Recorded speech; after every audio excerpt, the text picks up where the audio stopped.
وقرن فی بیوتکن ولا تبرجن تبرج الجاہلیت الاولی۔ دوسرا حکم یہ دیا ازواج مطہرات کو کہ تم اپنے گھر میں رہا کرو، اپنے گھر میں ٹھہرا کرو، بلا ضرورت اپنے گھر سے باہر نہ نکلا کرو۔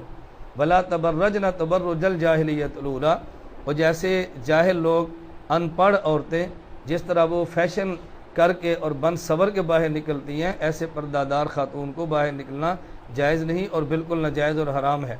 اچھا، اس پہ غور فرمائے کہ قرآن کریم نے کرنا فرمایا، یہ نہیں فرمایا اسکننا۔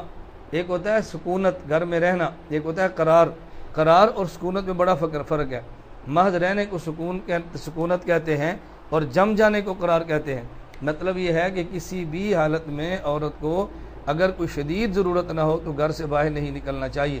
اور یہ حکم کن کو ہے؟ ازواج مطہرات کو، میرے پیغمبر کی بیویوں کو۔ وہ اگر باہر جائیں بھی تو انہیں کہاں جانا تھا؟ باہر کا ماحول مدینہ منورہ کا پاکیزہ ماحول ہے اور صحابہ کرام رضی اللہ عنہم اجمعین کا ماحول ہے۔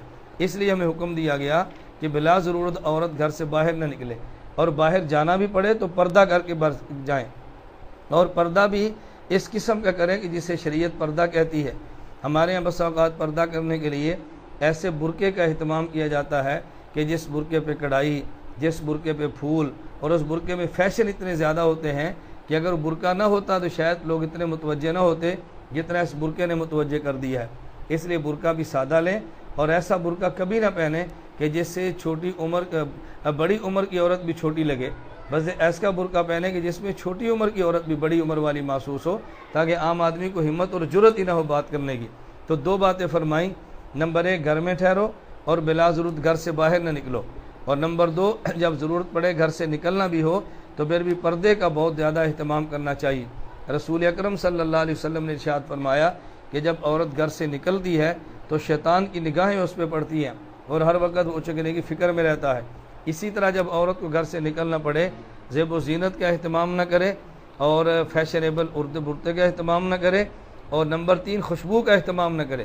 بس اوقات خواتین گھر سے بازار جاتے وقت خوشبو کا استعمال کرتی ہیں جو عورت کے لیے حرام اور ناجائز ہے۔ اپنے خامن کے لیے خوشبو کا استعمال کرنا باعث اجر و ثواب ہے اور اس کو خوشبو استعمال کرنی چاہیے، لیکن اگر خامن نہ ہو، گھر میں محرم ہوں، تو پھر بھی خوشبو استعمال کرنا مستحب تو نہیں ہے، ہاں البتہ اس کو جائز اور مباح کہہ سکتے ہیں، گنجائش ہے۔ لیکن جب محرم بھی نہ ہو اور خامن بھی نہ ہو اور پھر باہر نکلنا پڑے تو عورت کے لیے خوشبو کا استعمال کرنا یہ قطعاً ناجائز اور حرام، اس سے بچنا چاہیے۔